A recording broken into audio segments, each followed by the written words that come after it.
Welcome to the slop farm. Enjoy the video.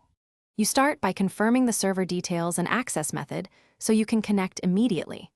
Once you have host /instance, database name, and the right credentials, enable TCP/IP and verify port 1433 if accessing remotely. Make sure SQL Server allows remote connections and that your account has at least read permissions. Open Power BI Desktop and choose Get Data SQL Server. Enter the server and database now, and pick the appropriate authentication type so you can proceed to load metadata.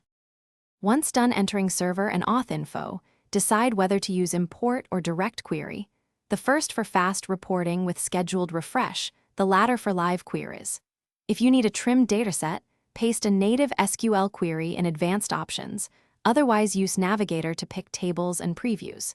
Make sure to set data source privacy levels and apply any column filters or type fixes in Power Query. After transforming, click Close and apply to materialize the model so you can build visuals and measures. You now publish your PBICs to Power BI service, and if the SQL Server is on-premises, install and configure an on-premises data gateway tied to your workspace. Once published, set scheduled refresh credentials and frequency to keep data current. For performance, create server-side indexes or summary views and limit imported rows.